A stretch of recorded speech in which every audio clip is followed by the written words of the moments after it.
couple of you guys have pointed out something absolutely intriguing, and I do think that you guys are correct. I think it's time to basically make a bag for you guys that's, like, for the most part, budget oriented, where I think that anyone that is serious, like, into building go bags, right, they should have no problem kind of attaining some of these objects. So $100 challenge, let's do it. We got it to $100, I think about 40 or 60 cents or so. It'll be on the screen. All right, let's jump into it. Okay, so we're gonna go ahead and try to show you as much as humanly possible, like this. All right, guys, first things first is gonna be this, okay? This is a Bushman blade. It's by Cold Steel. I own now 4 of these blades. The reason why I would heavily suggest this blade is that it is excessively strong, it's excessively sharp out of the box. It can be utilized as a spearhead. It is very sharp, very sharp. This is the cheap knife of the box here, guys. This definitely punches way above its weight. You know, built-in fire starter here. $20. First aid kit. Because obviously, if we're building a bag, the number one thing you actually want is a good knife and a first aid kit, okay? Next here, Kevlar cord. Kevlar cord is going to be used exclusively for trapping animals here. Guys, this is not going to be like an urban survival type of kit, but this is something that I heavily say that everyone should have in their go bags, all right? And definitely learn how to build traps, all right? Next is a backpack. This is actually a foldable backpack here, $10. It is like an emergency backpack. You can even have it in your other backpack. It's 20 liters, okay? And it can hold everything that I am gonna show you today. Package here says that this is an emergency bivvy. This is actually an emergency sleeping bag, okay? It's Mylar. Multiple uses. You can also use it to signal if you need to signal protection, as in a blade, along with any type of bushcrafty type of things. We have a first aid kit for any mistakes or anything that happens that you need to kind of fix yourself on a quick basis here. This is not the greatest first aid kit in the world here, guys, but this is something that's at least going to get you fine for some minor issues to stop infections.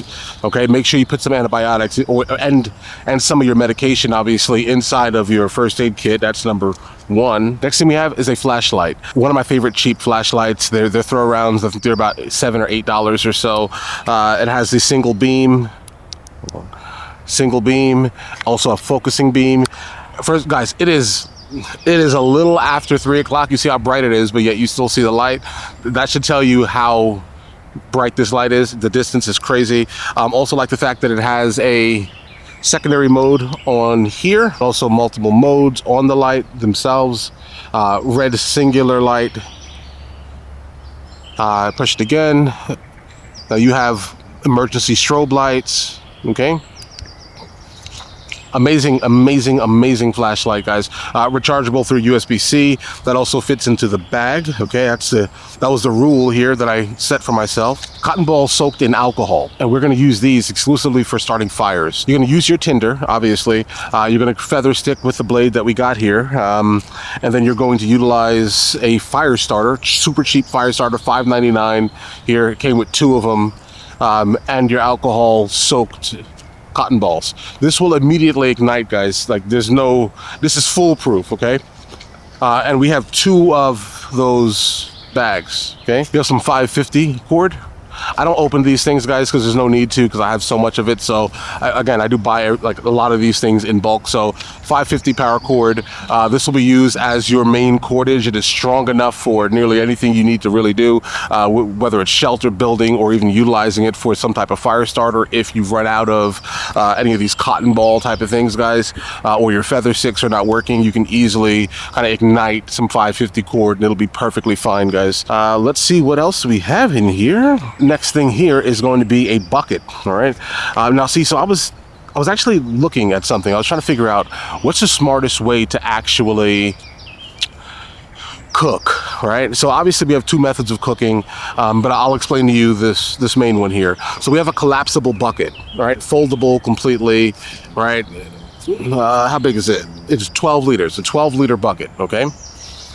And the reason why I chose to do a bucket is because I think it's the smartest way to be able to move water long distances just with the bucket and still not actually take up space in your emergency super light, and I mean super light, go bag here, less than $100, okay?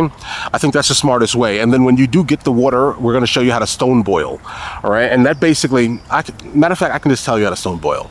You're just going to grab some stones specifically, careful because some of them do explode.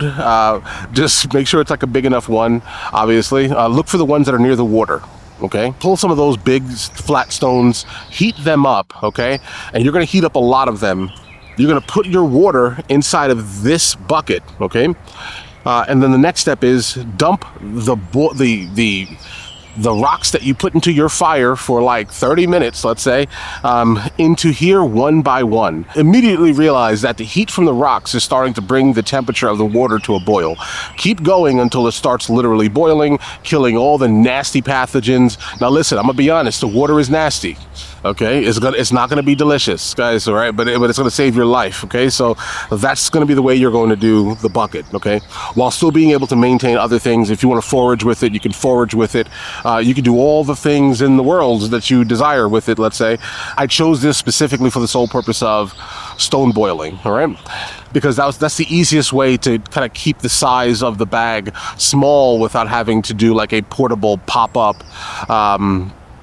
pot. This is a grill, all right? Just a small, super uber portable grill.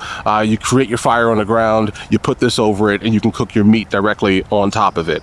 All right, and also the rocks if you want to do that too. But you can cook on this here. This is $8.99. I have 3 of these in my bags spread out. Last but not least, okay, a poncho.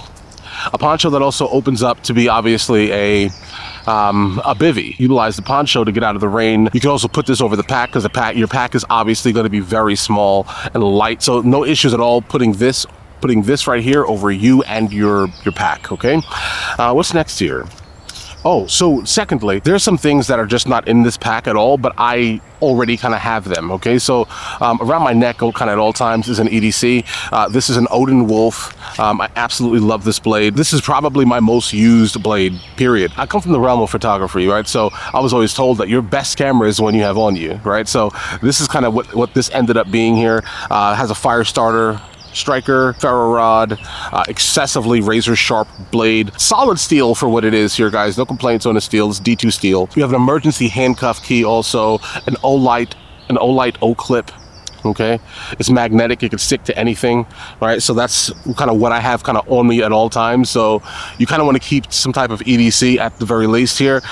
Secondly, my firearm here, it's a Glock 34. Ported barrel, 32 rounds in the magazine. I'm going to put that away. I'm in public. This is what I would personally say would be a solid enter into the 100 challenge, the $100 challenge go bag. I think these things would save your life. And so what we are missing currently at this time, in fact, are calories. And that's just because I don't need them like that, right? So for example, me personally, your go bag should be a personal thing, and not everyone needs the same thing. I do have the ability to forage. I'm in the wilderness, and I can literally see what is edible and what is not edible, if that makes any sense. Like I can visually see it. But if you are not that good at it, guys, listen, there are plant identification applications you can kind of utilize on your phone. I use Picture This. Picture This is brilliant, I mean, for that purpose here. And that's basically what taught me. So I would go through and I would look at every single plant that is obviously different from the next, right? Find out what exactly it is, and then see if that is something that is considered edible or not, right? And I'm currently now to the point where I can pretty much identify kind of on site what things are, and so that's kind of why I'm not interested so much in specifically procuring calories. I also have the ability to trap, and so there are some things that you need to kind of learn before you actually get into it. And if you guys want, let me know in the comments. I'll go ahead and make a video on specifically how to build trap lines and different types of traps you can do utilizing your 550 cord. But I definitely would tell you not to use 550 and use Kevlar. Basically, Kevlar kite line type of thing. That's the way to go, because nothing is really getting out of that. The animal is not going to be able to kind of slip your trap. So this is the bag right here, guys. I would say that it weighs around 4 pounds, if that, guys. Like, if that. So guys, we're back. I'm starting to feel this a little bit better. So I think now that we can now that I feel like a lot better than I did before. So guys, we have not disregarded this channel at all.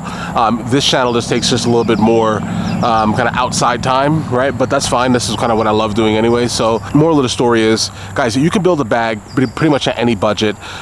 Build it slow. The bag I showed you today weighs about 4 to 5 pounds, while also having the ability to save your existence, right? There is no calories. Again, like if you want to add calories, I'd leave that to you. But I built the bag for $100. I think that counts. For my likings, at least, right? To my likings, because I generally am not someone who's gonna consistently consume MREs, because I will just go get an animal, right? So that's not my thing. And every bag is like an individual type of bag. You get what I'm saying here? It's an individual thing. You may need calories, so trade something out for calories. Basically, depending on your location, I have no idea if you're going to be able to catch a squirrel or not, guys. I mean, I've had to consume a squirrel one day, right? As in life, right? That's what we're doing, bushcraft type of thing. If I see it, I'm eating it, guys, right? That's how that works. I'm not going to starve as an apex predator. We're not starving out here, guys. And also at the same time, again, we do have plants. Learn how to trap, learn how to hunt, like learn how to forage, like know what things are around you. Like just don't consistently be blind to the world that's around you, because most of the issues that you have, most likely health related, are related to you not knowing that you can just go out to the bush, bro, and get something. My only goal is being able to kind of preach, for the most part, to the world that, guys, get outside, feel the air, right? Get some vitamin D, right? Touch grass. You get what I'm saying here? Because like during my last my escapade where I had to kind of run to the hospital due to my blood pressure and near heart attack, sitting outside for about 15 minutes of the day, just in direct sunlight, no AC, nothing. Okay, all right, just with no shoes on. Obviously with pants on. Wear pants, nobody wants to see that. Okay, remember that. Sitting outside in a camping chair with my feet on the grass and like ants crawling on my feet, if that makes any sense. Like that, for some reason, my blood pressure lowers. Okay, so I'm just saying, like, listen, there are a lot of things you could be doing.